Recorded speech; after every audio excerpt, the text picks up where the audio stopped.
Super one, सत्याचा बुलंद आवाज। आज हम बात करेंगे बिहार के चुनावी नतीजों पर। जो बिहार के चुनाव के नतीजे आए हैं उसको लेकर किसकी जीत और किसकी हार हुई। बिहार की कुल आबादी 10 करोड़ से अधिक, जहां कुछ समय से बिहार विधानसभा चुनावों को लेकर न केवल बिहार में अपितु समूचे देश में चुनावी माहौल गरमाया हुआ था, आज चुनावी नतीजों के आते ही सब कुछ साफ हो गया।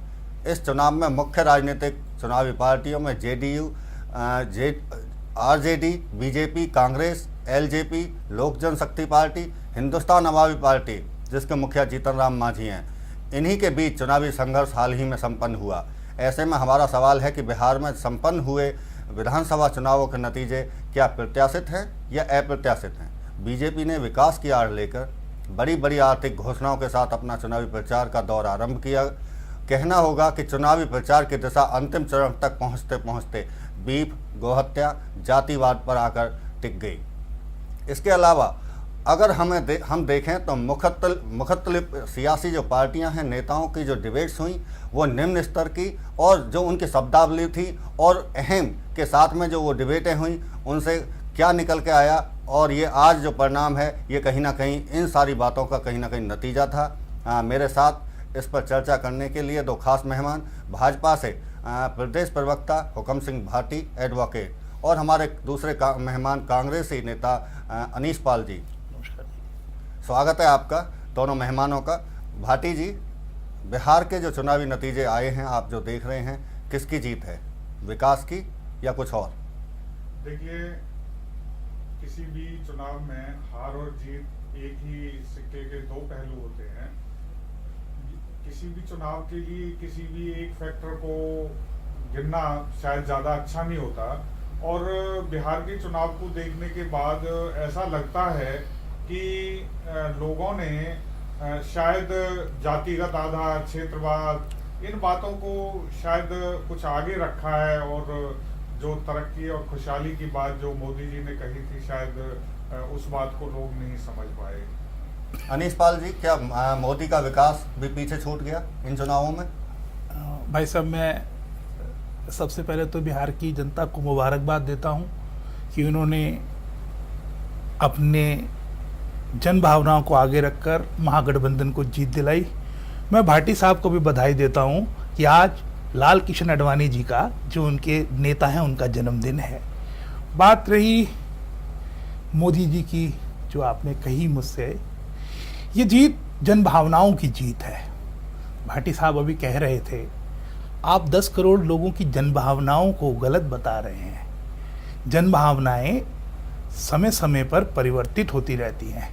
निश्चित तौर से जैसे जैसे प्रधानमंत्री जी, मैं माफ़ी मांगते हुए कहता हूँ, अपनी बड़बोली बातों को करते आए हैं, उससे आमजन को ये पता लग गया है कि ये लोग सिर्फ बात करेंगे, काम नहीं करेंगे। 10 करोड़ लोगों की जन भावनाओं ने ये साबित किया है। अनीश पाल जी, वही सवाल मेरा आपसे भी है कि ये विकास की जीत हुई है किससे? क्योंकि मोदी जी विकास को लेकर चले थे और कहीं ना कहीं नीतीश भी विकास की ही बात कर रहे थे। देखिए जी, ग्राउंड विकास की जीत है। ग्राउंड लेवल पे फरीदाबाद के कुछ मेरे बिहारी दोस्तों से मेरी बातचीत हुई।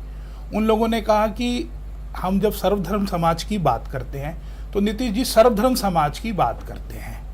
तो सर्वधर्म समाज में सबको साथ लेकर विकास की ओर जाना एक बहुत बड़ा उदाहरण है। इसी उदाहरण की ये जीत है कि सबको साथ लेकर विकास करना।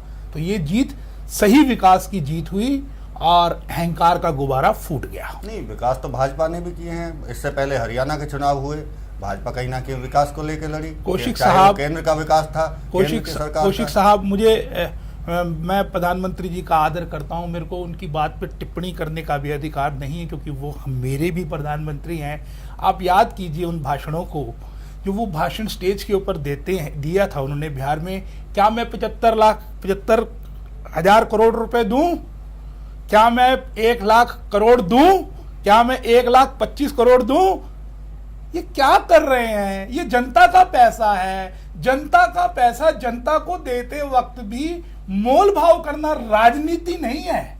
राजनीति नहीं है, ये उसी का परिणाम है कि जब आप जनता के नेता का अर्थ सेवक है, जब आप सेवक से साहूकार बन जाएंगे तो यही हश्र होगा। और यही हश्र हुआ है। भाटी जी, क्या आप साहूकार बन गए?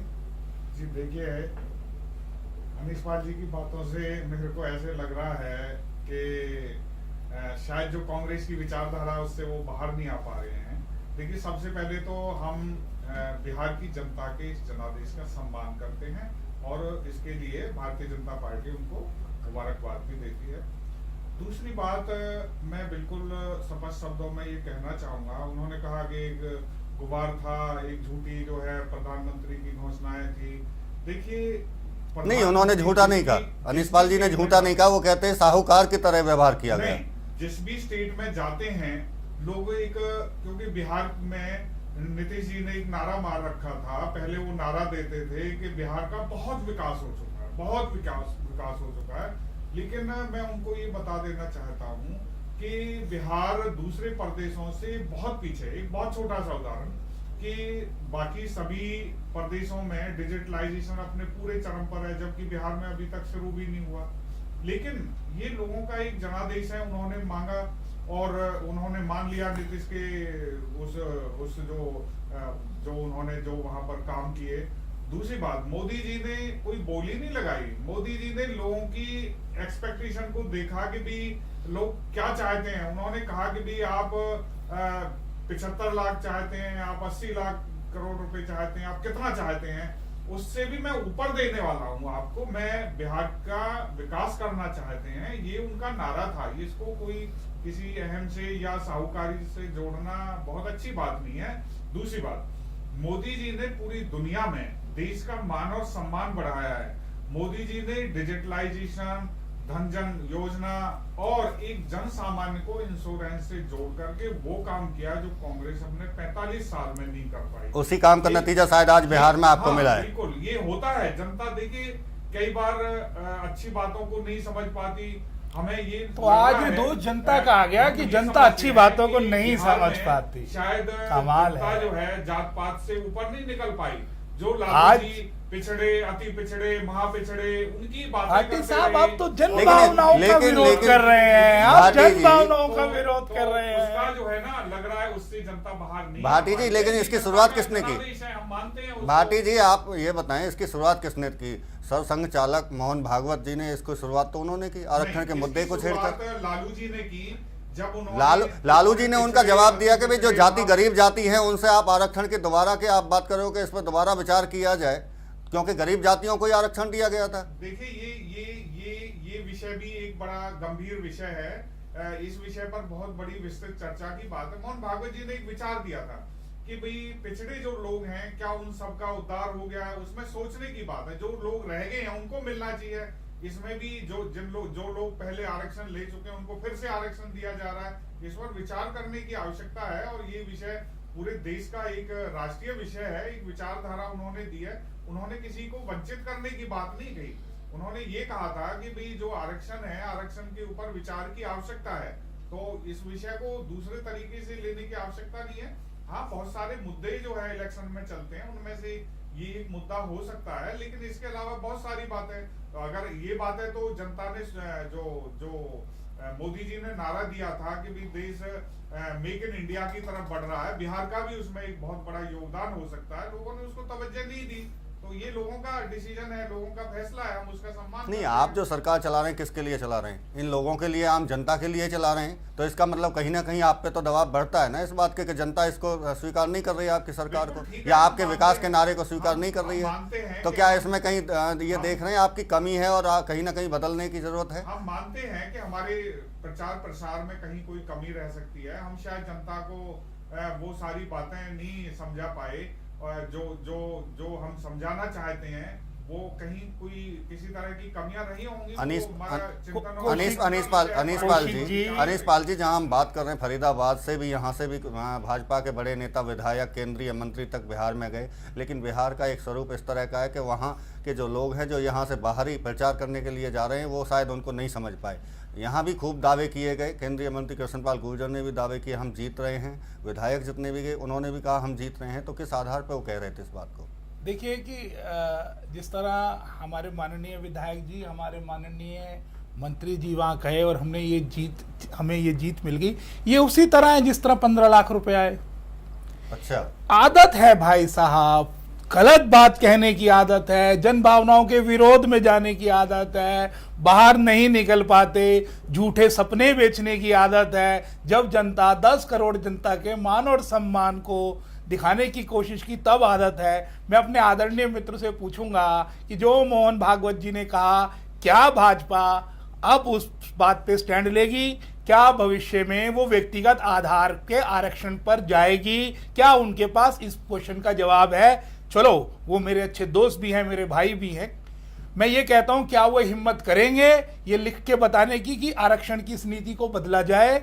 मैं प्रथम दिन से ये कह रहा हूं, मेरा व्यक्तिगत कोई विरोध नहीं है प्रधानमंत्री जी के साथ, लेकिन मैंने हमेशा उनके चेहरे के ऊपर एक अजीब सा रंग देखा है। मैं माफी मांगते हुए कहता हूं, ये मेरा कोई वह नहीं, जिस तरह गिरगिट रंग बदलती है समय अनुसार, ऐसे माननीय प्रधानमंत्री जी रंग बदलते हैं। वो फरीदाबाद में आए तो जय जवान और जय किसान का नारा था। जब वो बिहार में गए तो उनके पास एक बहुत बेहतरीन नारा था, बोला कि 40 सीटें तो आपने हमें वैसे ही दे दी। तो भाटी जी कृपया आप उनसे पूछेगा कि 75 में से वो 40 कौन सी थी? क्या वो 40 थी जिसमें कांग्रेस के कैंडिडेट खड़े हुए थे?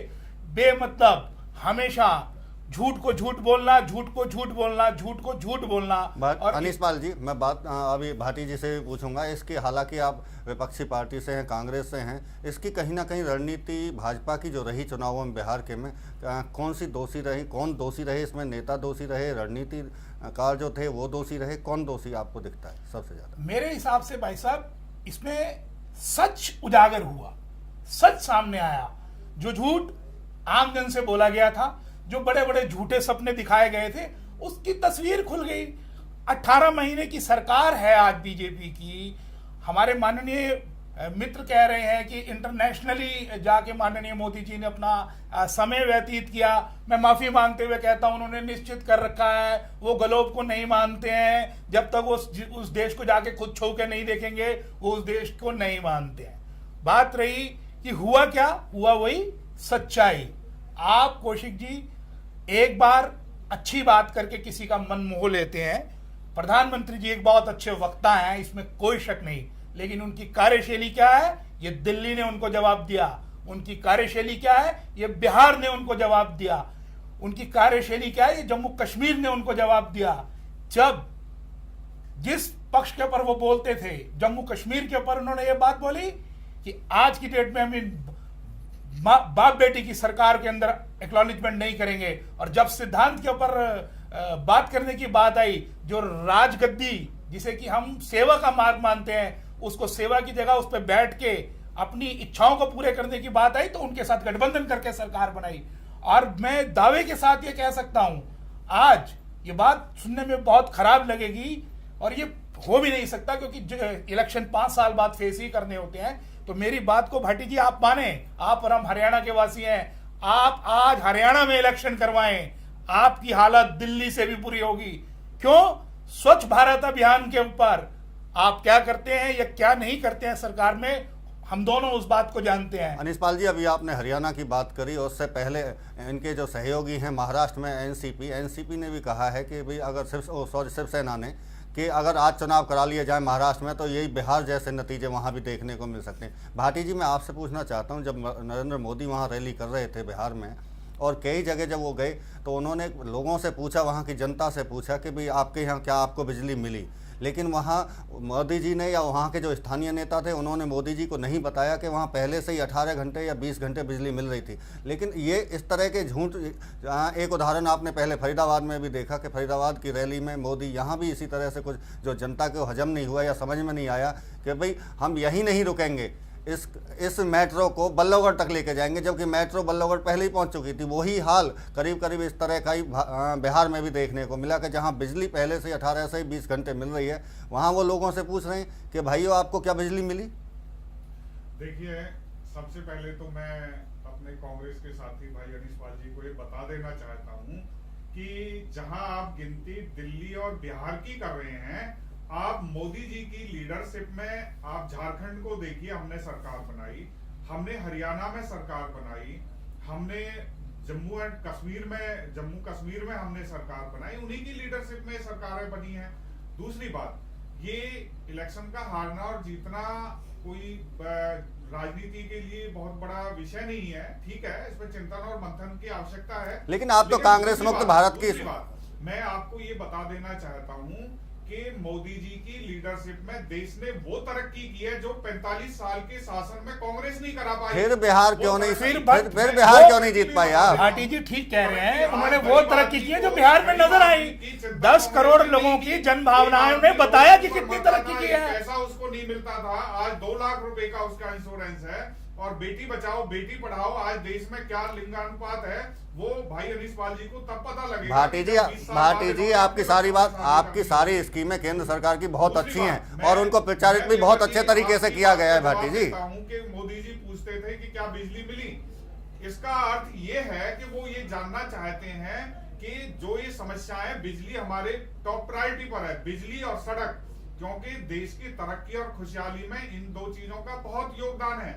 मोदी जी ने देश को हाईवेज, अटल जी के समय के हाईवेज हैं जिसका क्रेडिट कांग्रेस ने लिया। मेट्रो दिल्ली की अटल जी के समय की देन है जिसका क्रेडिट कांग्रेस लेना चाहती थी। तो अपने मोदी जी ये चाहते हैं कि ये 2 सुविधाएं देश में, पूरे देश में हो। अभी उन्होंने कहा है कि हमारे, चाहे वहां पहले से वो सुविधा हो, मैं ये बता देना चाहता हूं, नहीं, जहां बिजली पहले से 18 से 20 घंटे मिल रही हो वहां भी आप जाके पूछते हैं कि क्या बिजली मिली आपको, कहां तक सही था? बिजली से जोड़ देंगे, इसलिए उन्होंने पूछा है। दूसरी बात, मैं अगर हरियाणा की बात करूं, वो फरीदाबाद में आए थे मेट्रो की, देखिए योजनाएं बनती है, उन्होंने बिल्कुल कहा कि भाई इसको रुकने नहीं दिया जाएगा। ठीक है, पहले सैंक्शन थी, काम शुरू हो रहा है, उन्होंने कहा इस योजना को रुकने नहीं दिया जाएगा, अंतिम छोर तक ले जाएंगे। तो ये एक किसी भी समस्या के भी उन्होंने मुंह नहीं मोड़ा। और इस बात के लिए हम ये नहीं कहते कि भी कांग्रेस के समय नहीं हुआ, मानते हैं मेट्रो का हुआ, लेकिन इसका जो काम पूर्ण हुआ है, जो इसका उद्घाटन हुआ है, जिसके लिए पहल है, वो बीजेपी के समय हुई। दूसरी बात, मैं अनीश पाल जी को बता देना चाहता हूं, पूरे देश के हाईवे जो बिल्कुल बंद पड़े थे, जिनका काम नहीं हुआ, आप चंडीगढ़ जाते हैं, हमारे हरियाणा की राजधानी है, आप देखिए एक भी जो जितने फ्लाईओवर है सारे के सारे चालू कर दिए कुल इस 1 साल के पीरियड में, जिनको कांग्रेस अपने 10 और 20 साल के पीरियड में नहीं करा पाई। ये भारतीय जनता पार्टी की काम करने की वो है, केवल बिहार से या दिल्ली से भारतीय जनता पार्टी की कार्य प्रणाली को ना आका जाए। जिस बिहार से देश की राजनीति पे असर है, उनसे भी ना आका राजनीति पे असर पड़ता हो, केंद्र की राजनीति पे असर पड़ता हो, अगर वहां भाजपा हार रही है। अनीश पाल जी आपके कामों की भी तारीफ कर रहे हैं भाटी जी, आपने भी काम किए हैं, वो जैसा कह रहे हैं। ऐसा है लेकिन जो बिहार में हुआ है, जो बिहार में हुआ है, क्या भाजपा के साथ सही हुआ है? मैं आपको विनती करते हुए बताता हूँ, 10 साल में आज आप आम जन की हरियाणा से पूछ के देखें, आज हम अपने दोस्तों से, आम जनों से, अपने साथियों से पूछते हैं कि आपने हरियाणा में हमारी सरकार को रिपीट क्यों नहीं करवाया, तो वो बोलने लगे कि हम एक भ्रम की स्थिति में पैदा हो गए थे। जिस तरह सूरज को ढकने के लिए थोड़ी देर के लिए वहां एक बादल आ जाता है और सूरज की रोशनी कम हो जाती है, इसी तरह का आडंबर माननीय प्रधानमंत्री जी ने फैलाया और वो सूरज से ढकावट आ गई। आज दिल्ली के बाद बिहार, मुझे तो भाटी साहब आप परेशान हो रहे हैं। जी बिल्कुल, हम बात करेंगे, दोनों मेहमानों से बात करेंगे। भाटी जी, जिस तरह से एक जो चर्चा चल निकली है, वहां से RK सिंह और शत्रुघ्न सिन्हा, 2 आपके सांसद, आपके ही विरोधी के रूप में काम कर रहे थे वहां। देखिए, भारतीय जनता पार्टी में किसी को विरोधी कहना अच्छी बात नहीं है। वो भारतीय जनता पार्टी के कार्यकर्ता हैं, नेता हैं, RK सिंह जी भी और शत्रुघ्न सिन्हा जी, और उन्होंने अपने विचार व्यक्त किए थे। उन्होंने किन परिस्थितियों में विचार व्यक्त की, ये एक अलग विषय है। इसको भाटी जी, RK सिंह ने आज भी कहा है, अच्छी बात नहीं, केंद्रीय नेतृत्व को दोषी माना है, आपके सांसद हैं वहां से। नहीं, देखिए, ये विचार का विषय, उनका एक व्यक्तिगत विचार हो सकता है, उन्होंने किस तरह ये बातें की है, उनका व्यक्तिगत वो है, लेकिन पार्टी फोरम पर इस तरह की उनको विरोधी कहना कोई अच्छी बात नहीं है। पार्टी के कार्यकर्ता हैं, उनका अपना विचार है। नहीं, आपके पार्टी के ही लोग कहते हैं कि उनके खिलाफ कार्रवाई की जाए, वो भी तो आपके पार्टी के ही लोग हैं जो कह रहे हैं। आपके जो राष्ट्रीय महासचिव हैं, राष्ट्रीय प्रवक्ता हैं, वो कह रहे हैं कि RK सिंह के खिलाफ कार्रवाई की जानी चाहिए, शत्रुघ्न सिन्हा के खिलाफ कार्रवाई की जानी चाहिए। और मंथन का विषय है, क्योंकि आपका, अगर जो पार्टी के विषय पे आप बात कर रहे हैं, तो आपका भी तो आंतरिक लोकतंत्र हिला हुआ है। हर बिंदु पर सिलसिलेवार विचार किया जाएगा और उसमें जो भी बिंदु सामने आएंगे उस पर पार्टी फोरम के ऊपर विचार होता है, हमेशा होता है। हार का भी विश्लेषण होता है, जीत का भी विश्लेषण होता है। अनीश पाल जी, कहीं भाजपा की अंदरूनी कलह तो नहीं ले डूबी इनको? ऐसा है जी, भाजपा की अंदरूनी कलह एक बहुत छोटा सा मैटर था, जो सच्चाई लोगों के सामने आई, जो झूठी बात चुनाव से पहले करी गई थी, उसका परिणाम बीजेपी को मिला। आप देखिए, अरुण शौरी जी एक सम्माननीय आदमी कहने लग गए हैं कि मनमोहन सिंह जी की नीतियां स्ट्रांग थी। आज 18 महीने बाद आप कांग्रेस को याद करते हैं, आप कांग्रेस के बड़े बड़े पुल्स को देखकर याद करते हैं, और भाटी साहब कहते हैं पिछले 45 साल से कांग्रेस ने कुछ किया ही नहीं। भाटी साहब बाहर निकलिए, 10 करोड़ लोगों ने आज आपको आईना दिखाया है, जहां 125 करोड़ लोगों ने आपको सम्मान के साथ सिर पे बिठाया था, आज 10 करोड़ लोगों ने, लगभग 8% लोगों ने आपको चेहरा दिखाया है। काम कीजिए, बात मत कीजिए, आडंबर मत कीजिए, काम कीजिए, ग्राउंड लेवल पे समस्या सुनिए, नहीं तो आपका भविष्य, जो अटल साहब ने एक बार कहा था कि बीजेपी उससे नीचे नहीं जा सकती, कहीं वहीं आप ना पहुंच जाए। ये मेरी आपको नसीहत नहीं है, मेरा आपसे आग्रह है। आप सत्ता में हैं, आपको जन भावनाओं ने आपको वहां बैठ के काम करने के लिए दिया है, आपको पूरे विश्व में घूमने के लिए समय नहीं दिया।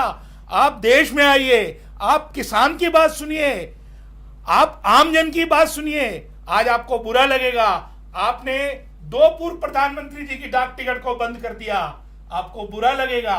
ये जन भावनाएं थी जिन्होंने आपको पहले से भी नीचे लेके आए, प्रधानमंत्री जी ने पूरा जोर लगाया। इसका मतलब एक आदमी की सरकार चल रही है।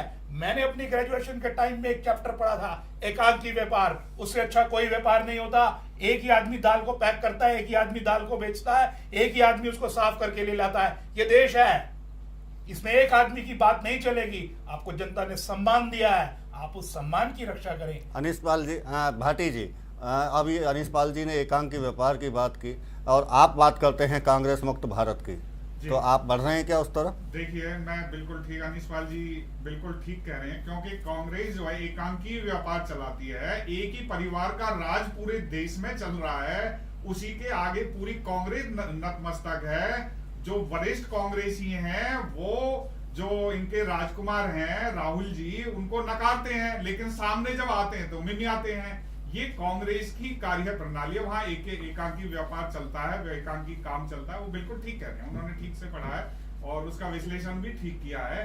दूसरी बात, मोदी जी की वर्किंग में देश का बिहार, केवल कांग्रेस के पास एक बिहार है और कांग्रेस की उपस्थिति बिहार में नग्न है। पहली बात तो ये बात विचारनीय है। कांग्रेस की नहीं 50% से ज्यादा की स्ट्राइक रेट है कांग्रेस की। कांग्रेस की स्थिति इन सारी सीटों में कितनी सीट, 243 में कांग्रेस 42 पे लड़े हैं वो, 21-22 सीट जीत रहे हैं, 21-22 सीट नहीं 42 पे लड़े हैं, जिन सीटों पे लड़े हैं। सम्मान करना सीखें। दूसरी बात, जब तक आप जन भावनाओं का सम्मान नहीं करेंगे, आप जहां कांग्रेस मुक्त भारत की बात करते हैं, ये देश मोदी मुक्त हो जाएगा, और जिस दिन ये देश मोदी मुक्त हो जाएगा, उस दिन ये मोदी जी की कार्य प्रणाली को गलत ठहराने की कोशिश करते हैं। जो आज का 65% युवा है, युवा को काम चाहिए, युवा को रोजगार चाहिए। तो क्या वो नहीं, क्या 10 करोड़ लोगों ने बिहार में, अनीश पाल जी सुन लेते हैं अनीश पाल जी, आने वाले समय में दिखाई देंगे। आज कांग्रेस को कुछ दिखाई नहीं दे रहा है, कांग्रेस को सत्ता की भूख सता रही है, क्योंकि सत्ता से बाहर है, और इसीलिए अनाप शनाप राहुल जी भी बातें करते हैं, कांग्रेस के वरिष्ठ लोग भी वही बातें करते हैं। उनको अगर आप स्टेट वाइज हम अवलोकन करें, उसका विश्लेषण करें, मुझे लगता है भाटी जी अभी भी ये सोच रहे हैं कि बिहार में चुनाव कल है। आज भी भाटी जी ये सोच रहे हैं कि बिहार में चुनाव कल है, फिर अब तक चुनाव के परिणाम आ चुके हैं मेरे दोस्त। आप आज भी आप इतनी कांग्रेस। अनीश पाल जी, बिहार के नतीजे आ चुके हैं तकरीबन। आप क्या इसकी जो नतीजे आए हैं बिहार के, कहीं ना कहीं हरियाणा पे भी इसका असर पड़ता देख रहे हैं आप? क्योंकि भाजपा ने यहाँ भी कुछ चुनावों को लेकर कांग्रेस मुद्दे उठाती रही है कि चुनावों को, जो पंचायत के चुनाव या निगम के चुनाव होने थे, उनको लेट करने की कोशिश की गई भाजपा की तरफ से। क्या यहाँ भी वही असर देखने को मिलेगा? मेरे आदरणीय मित्र कह रहे हैं, अभी भी ये कांग्रेस की बात कर रहे हैं, पहले तो मैं इनको ये बताना चाहता हूं कि चुनाव वहां हो चुके हैं और चुनाव के रिजल्ट आ चुके हैं जी। हरियाणा पर क्या फर्क पड़ेगा? हरियाणा पे उसका बहुत भारी फर्क पड़ेगा दोस्त, क्योंकि जो जनसम्मान हरियाणा के लोगों ने बीजेपी को दिया था, ये उस पर बिल्कुल खरे नहीं उतरे पंचायत के चुनावों के लिए और इन सब के लिए, क्योंकि इनको पता था कि इन्होंने उस चुनावों में हारना है। ये उसको डिले की एक नीति में लेते चले गए। आज देखिए इनको बिजली के बिल कम करने पड़ गए, क्योंकि माननीय भूपेंद्र सिंह हुड्डा जी, अशोक तंवर जी, कांग्रेस के सभी लोगों ने उसके खिलाफ प्रदर्शन किया। कपास के ऊपर, खेती के ऊपर आज मात्र 1 साल बाद भी जहां इनके अच्छे दिन चल रहे थे, आज हमें इनको याद दिलाना पड़ता है कि दोस्तों संघर्ष करो, ये बुरे दिन जाने वाले हैं। दोस्तों संघर्ष करो, ये बुरे दिन जाने वाले हैं। भाटी साहब, हम तो ये सोच रहे थे कि कब आप 15-15 लाख रुपए गरीब आदमी को देंगे, कब लोगों का लिविंग स्टाइल अच्छा होगा। भाटी जी, हरियाणा में आप जिस तरह से कह रहे हैं बिहार में जातिवाद की राजनीति हावी रही और उसके ये परिणाम आपको देखने को यहाँ मिले, लेकिन आपने हरियाणा में जातिवाद को तोड़ा था और यहाँ जिस तरह से जाटों की राजनीति थी उसको तोड़कर आपने पंजाबी एक समुदाय से मुख्यमंत्री को यहाँ लेकर आए और जाटों को कहीं ना कहीं पीछे आपने धकेला है यहाँ की राजनीति में। तो क्या अब दोबारा से कोई स्टैंड आप दूसरी तरह से लेने वाले हैं क्या? देखिए, सबसे पहले तो मैं अनीश पाल जी का बिजली बिलों की बात बता देना चाहता हूँ। बिजली के जो बिल हैं वो HERC ने बढ़ाए, हरियाणा इलेक्ट्रिसिटी रेगुलेटरी कमीशन। उस कमीशन का चेयरमैन कांग्रेस का, उसके मेंबर कांग्रेस के मिली भगत करके वो बिल बढ़ा दिए। सरकार के ज्ञान में, संज्ञान में जैसे ही आया वो बिल विचार किया, लोक हित में उनको वापस किया गया, उनको जो बिलों को काफी दुरुस्त किया गया है। और दूसरी बात ये कहते हैं कि बिहार का यहाँ प्रभाव पड़ेगा। देखिए, यहाँ लोकतांत्रिक सरकार है और काम कर रही है और सरकार अपने तरीके से काम करती है। बिहार के इलेक्शन का यहाँ क्या प्रभाव पड़ने वाला है? क्या जातिवाद पर भी अपनी रणनीति बदलेंगे? दूसरी बात, पंचायत इलेक्शन की बात है। पंचायत इलेक्शन में सरकार सुधार लाना चाहती है, पढ़े लिखे लोगों को लाना चाहती है। डिजिटलाइजेशन प्रदेश में हो गया है, कांग्रेस की तरह वो घालमेल नहीं है रिश्वत का जमाना, क्योंकि रिश्वत कांग्रेस के नेता भी लेते थे और उसमें दूसरे लोग भी इन्वॉल्व थे। वो सब जो परिपाटी है खत्म हो चुकी है। और दूसरी बात यह है कि जो भारतीय जनता पार्टी का प्रदेश का विकास, चहुमुखी विकास करना चाहती है, कांग्रेस कहती है अब इलेक्शन करा दो। अब इलेक्शन कैसे हो जाएंगे? इसका मतलब वो संविधान को नकारते हैं। भाई साहब, जनता पार्टी अब हम लोग वहां से बात करते हैं। बिहार, फरीदाबाद में बिहार के बहुत सारे लोग रहते हैं। दूसरी बात ये रही, अभी इन्होंने बोला रेगुलेटरी बोर्ड के चेयरमैन कांग्रेस के लोग हैं। अरे भाई, 1 साल से आपकी सरकार है, एक आदमी वहां चेयरमैन बैठा है। अगर बिजली के बिल बढ़ गए तो वो कांग्रेस ने बढ़ा दिए। भाटी जी, आज आप सत्ता में हैं, आप बार क्यों नहीं निकलते आरएसएस की नीति से? अब आपको ये पता होना चाहिए, ये सत्ता है। आप आज भी कांग्रेस का धीरे एक समय जिस तरह नरेंद्र मोदी जी ने पहले वल्लभ भाई पटेल जी को अपना नेता माना, फिर लाल किशन, फिर उसके बाद हमारे जय जवान जय किसान का नारा देने वाले नेता को अपना नेता माना, धीरे धीरे आप हमारी तरफ आ रहे हैं, क्योंकि आपको पता है कि सिर्फ बदकारी से सरकारें नहीं चलती, काम से सरकारें चलती हैं। इसका आईना 10 करोड़ लोगों ने आपको दिखाया और फरीदाबाद में भी इसका आईना आने वाले चुनाव में आपको नजर आ जाएगा। ये निश्चित तौर से सत्य है। बिल्कुल, बिहार के चुनावों के नतीजों पर हम बात कर रहे थे। हमारे साथ में दोनों कांग्रेसी नेता और बीजेपी के नेता, दोनों का अपना अपना कहना था। अपने अपने रणनीति के हिसाब से दोनों पार्टियां सोच रही हैं, लेकिन कहीं ना कहीं जो 2 विकास थे, एक नीतीश कुमार जी का विकास और एक नरेंद्र मोदी जी का विकास, दोनों विकासों में कहीं ना कहीं जनता ने फर्क किया और नीतीश के विकास को शायद सही माना और उन्होंने एक बार दोबारा नीतीश कुमार जी को वहाँ बहुमत दिया है। हमारी आज चर्चा थी, कहीं ना कहीं हरियाणा में इस राजनीति का क्या, जो बिहार के चुनाव है, क्या फ़र्क पड़ेगा, ये आने वाला वक्त बताएगा। हालांकि भाजपा के जो नेता हैं वो अभी इस बात को मानने के लिए तैयार नहीं है, क्योंकि भाजपा केंद्र यहाँ प्रदेश में पूरी तरह से काम कर रही है, लेकिन कहीं ना कहीं रणनीति पर विचार जरूर होगा और 1-2 दिन में ये रणनीति आगे निकल के आएगी। नमस्कार।